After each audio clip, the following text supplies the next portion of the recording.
Are you ever afraid of the light? Oh, you're smiling. Come on, Michael. Are you afraid of the light? I know we usually ask it the other way. Are you afraid of the dark, the shadows, the unknown? And I know we usually think, most of us, in those kind of terms. I remember one time I'd often gone to this particular city neighborhood to meet someone for lunch, and I'd been there many times. And then I found myself at a meeting in the evening in the same neighborhood, and leaving the meeting space around 9:30, 10 o'clock, walking several blocks to my car on streets that had been familiar. But then at night, I heard every sound. And I felt like I didn't know what was going on, and I was suddenly aware of the higher crime rate in that particular neighborhood, and my heart was racing. That's more often how we think about what we're afraid of. But I recognize, and I think it can be helpful to recognize, there are ways we might be afraid of the light, speaking metaphorically, about knowing, about understanding. Otherwise, why would denial be so powerful? Right? Or compartmentalization or numbing. There are things that sometimes we'd rather not see or know, and we can be afraid of that. Someone was talking with me last year, a friend. She had been in 2 different doctor's appointments. Both doctors had told her that there were some indicators that meant she needed to engage some further testing, screening for 2 different kinds of cancer in 2 different parts of her body. And she said she couldn't do it. She couldn't conceive of perhaps getting diagnosis of cancer in 2 different parts of her body, 2 different kinds of cancer. She said, I couldn't handle it. She said, and she has science background. She said, I understood that early detection is the best bet as far as, health and wholeness. And the way she framed it, she said, but I was just afraid of that light, of that knowing. So it can also then be helpful to recognize it requires sometimes courage to turn and look at the light, to turn and see what we don't already see, to know both what might be hard in us, but also what might be really good that we're not paying attention to. And so we have 2 stories today on this Sunday, one of Moses, one of Jesus, where they chose the light, and it's not an easy choice. So Moses, he starts what we might think of as his ministry, the real challenges of his life, while he is a refugee, while he is in exile. His life was threatened in his homeland, and so he'd gone somewhere else to live. Lots of people do that. And while he's there, he gets married, he has a father-in-law, and he's shepherding the flocks of his father-in-law in a land called Horeb, which translates wasteland. Real estate agents don't use that to describe neighborhoods. So he's shepherding the flocks in wasteland, and then there's a light he sees in the peripheral vision. Now in the story, it says it's a bush that's aflame. But likely it's a metaphor for all the ways there's light flickering at the edges of our consciousness. And the question is, what do we do with it? So he easily could have, I'm busy with these flocks, status quo is working for me. I do not need to go explore what this is. Or I feel stressed enough already, I don't feel safe. What if I go over here and there's risk or danger? And that's why in the story it tells us that Moses said to himself, I shall turn and go look at this light. He chooses it. He didn't have to, he chose it. And it forever changes Moses, the course of his life, and because he chooses to encounter that light, it changes the story for an entire people. Looking at the light, not easy, risky, scary, but there's power of transformation. Not just for the person who chooses to look, to see, to receive, but for others as well. And this is not a light, though, that's just meant to stay on the mountaintop. So Moses, we didn't hear the whole story. So Moses is up there, there's the shining. When Moses, though, comes down into the valley, there's some of the stories say he was shining. So it's never about just, got my light, I'm good. It's carrying it into the valleys. And Moses brings that light into the valley. When he gets down into the valley, and some of you, even if you don't know the story from the Bible, you've seen the 10 Commandments, some of you, right? It's a mess in the valley. Melted down gold, golden calf, free for all, chaos.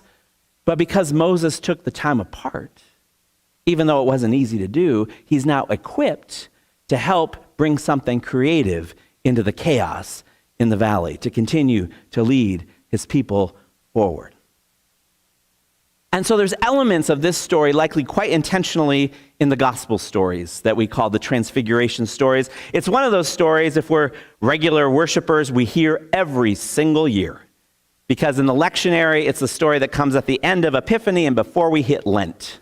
Which, by the way, then for clergy, we have the challenge of every single year finding something that God is saying about this same story. And we get it. There's 3 different gospels telling the story. So this year we have Matthew. And likely the gospel authors have in view the Moses story as well. So Jesus, like Moses, has his hands full. Like Moses could choose to not answer a call to spend time apart in the light. I mean, I think about for Jesus, there's constantly people bugging him. I mean, he's on 24/7 if he lets that happen.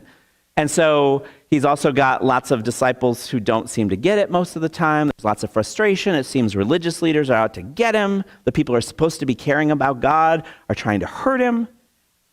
And when he does pay attention to God, God sometimes is, often calling him to do hard and risky things, just like it happened for Moses. So we might understand if Jesus was like, I'll skip the prayer time today. But he doesn't. And Jesus then goes up the mountain, like Moses went up the mountain. And by the way, in Bible stories, when someone goes up a mountain, do you recognize what that's a symbol for? When people go up a mountain, what are they doing usually? Get closer to God, right? It's prayer, it's connection, it's communion with God. So when you see people go up a mountain in the Bible, it's never just for a hike. There's often a sense of connecting with the divine, new perspective, new ways of understanding and seeing. So it is with Jesus, except unlike in the previous story, Jesus takes his apprentices. Moses took his one assistant, but Jesus is taking his apprentices, Peter, James, and John. And these are maybe his best friends or the inner circle. Jesus has a bunch of disciples, we don't know how many. And out of that list of disciples, these apprentices, another way to think about what they are, because they're learning not just things in their head, but whole new ways of living. So these apprentices, there's 12 who are the inner circle, and then there are these 3 who are the inner circle. So Peter, James, and John are being brought up the mountain, presumably that Jesus is going to teach them some things about taking this time apart, about choosing the light, about being immersed in the light.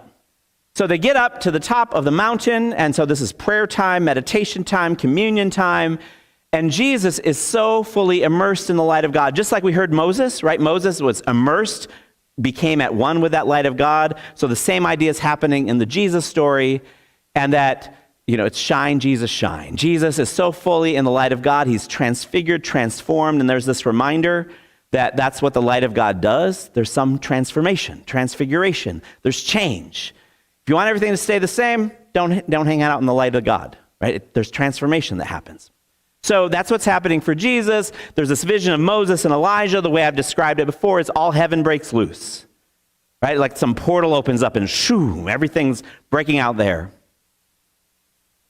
And so just like Moses, Jesus is radiant. Jesus isn't just seeing the light. He's not just open to the light. When he chooses to turn and commune and connect, he's shining the light of God, the light of which is love and healing and justice and mercy, all the goodness. Now the disciples, these apprentices on the other hand, they're not shining yet. So they've gone up the mountain. He's taught them how to do this. And like I said, there's 3 different versions of the story. And in the different versions, there's some sense that the disciples might not be fully in. Right? They're not necessarily all in. In one story, it says they fell asleep. And there's a reminder where, and I don't think it's just because they're tired. I mean, I get tired hiking, but still, they fell asleep on the mountaintop. So there's likely a sense of like being shut down. Maybe they're not fully open to this experience for themselves. But then as Jesus is radiant, they catch it. They see it. And they are afraid. They're afraid. The light stirs fear in them. And Peter, who's often the representative of what might call it the everyday disciple, like you and me, who often are sometimes thick-headed. I don't mean to speak for you. Me, thick-headed, don't always get it. Things bounce off me. Run ahead, trying to control things. So Peter's that disciple. And Peter, he comes up with a plan. He's afraid of the light, so what's he going to do? Let's box this up. I will build three booths. One for you, Jesus, one for you, Moses, one for you, Elijah. Likely representing all the ways when the light's breaking out, we want to control it. We want to manage it. We want to box it up, hide it, because it's scary, because there's change and transformation. And maybe we'll be called to do hard things. Who knows? Let's box this up. The great thing that Peter does in the story is he doesn't immediately start construction. He expresses his intention. So he doesn't movement of the Holy Spirit, and then he just sat down and wrote a new constitution and bylaws for the Christian church. Right? Let's manage this. He first says, I want to kind of box this up, get things in order, under control, which then the idea is it's like prayer. So that invites a response, and he gets one. God says, essentially, hush up. Same kind of radiant light cloud is right there, and God says, Peter, this is my son, my beloved. Listen to him. Instead of coming up with your own plan, instead of trying to manage and control and box up this light, listen to Jesus. And the idea is then you'll be shining the light like Jesus. Keep following him. You'll be in the light. And it's a recognition. Peter, I get it. The light's scary. It is scary because there's things you don't want to see. Ways you maybe fall short or you're ashamed of. Or also sometimes you don't want to see your own power and potential. Marianne Williamson wrote about that, noting that it's often our light that most frightens us, not our darkness. And so God's saying this light, Peter, is not to hurt you or to shame you. This light is to heal you. This light is not to hurt you or shame you. This light is to heal you. And it's the light that equips you to be a healer. And they're still afraid, right? Sometimes people say good things and we're still afraid. And I love it that Jesus goes and touches them. So sometimes we get all the information, we might have the experience, but sometimes it's just that touch, the connection of another person that reminds us, that grounds us. And he says, don't be afraid. And that's another form of light in the story. And again, these stories are really long, so you didn't hear all of them. But what happens is they go down the mountain. Just like Moses, right? Shiny people went down the mountain. Jesus been shining with his apprentices. They go down the mountain because the light's never about just being on the mountain. It's never just, I got mine. I had my spiritual high, my great experience. It's always for the purpose of bringing the light into the valley. And they come upon some of Jesus' other disciples who are trying to heal someone, and it's not working. It's sort of a mess, just like in the Moses story. So we had heaven break loose on the mountain, we got hell breaking loose in the valley. And isn't that what happens in the valley sometimes, right? All hell breaks loose. So there's this conversation with the disciples about why it's not working, this healing they're trying to do. In Matthew's gospel, it says they're trying to do it without trust. In Luke's gospel, it says they're trying to do it without prayer. But the idea is still the same. They're trying to do God's work without God.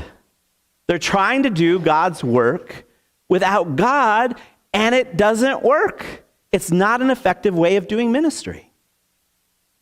Now, I was talking with one of the Bible studies, and a lot of people hadn't heard about this. I don't know if you have or not either. When you're a clergy person, you get all the religious news. So there's a revival that's happening in Wilmore, Kentucky, at Asbury University. If you Google it, you can read stories about this. And it just started with their chapel service. And then people are just staying in prayer and worship and singing, and they're talking about a revival. So I have my own cynicism about what happens in such things, what's going on. I don't know, though. I don't know. But I've had colleagues, United Church of Christ colleagues, who say, stop singing and praying, get out there and feed the hungry. Doing God's work without God's power is not effective. Absolutely feed the hungry. But I've watched lots of mainline Protestant, liberal, progressive people burn out because they try to do God's work without God's power. We need nurture. We need spirit. We need light. And so the story is also telling us that. And Jesus does it. He heals the young man. There is light brought into the valley. As I was thinking and praying about these stories this week, a part of my story had come to mind that takes me back to seminary. When I was in seminary, my school had a large Master of Arts in Marriage and Family Therapy program. And so we had available to us more counseling classes than usual. And I took more counseling classes than usual. And I was in one of the classes where we were talking about how to attend to individuals and families when there was the emergence of trauma around abuse or alcoholism or addiction, and what to do and how to present and different things that were to be done in those situations and that crisis as it's being revealed. And there were some people in the class who were sharing some of their personal stories. And I'm listening, and something happens to me while I'm listening. I start to feel sick to my stomach. And I've heard of panic attacks, but I'd never had one. But I start to feel this panic rising in me. And I left. I left the classroom. I walked out through the campus across a parking lot to my own apartment, where I sat down, and I was tearful, and I didn't understand why. And one of my friends, she was in the Masters of Marriage and Family Therapy program, she followed up. She was in that class. She saw me leave. She came to my apartment, she found me, and we sat and we talked. I explained how I was baffled by what was going on. And she said, well, you might have some of your own trauma that you need to look at. There might be things that you were hearing about that are reminding you of things that have happened in your life. And she told me about a therapist she recommended named Bill Pierce. Spiritual man, sliding fee scale, which is helpful when you're a poor graduate student. And I was terrified. I didn't want to go look at just hearing it in a peripheral way had sent me into a panic and made me sick to my stomach. But she was reminding me, because she'd been doing some of that work herself, that to pay attention to this was for my healing and might help me be a better healer for and with others. So I started on that journey. It was hard. It was scary, but it was just what it needed to be. There was light, and it helped me be a little shinier in the world. And so here we are on Transfiguration Sunday. There are things we don't want to see in the world, in us, in others. But we got this God that says, I'm shining light on all of it if you want to look. And it's not a light to shame. It's not a light to hurt. It is light to heal and to help us be healers. It is a light to bring hope, to help us bring hope. It is a light that brings help to help us be helpers.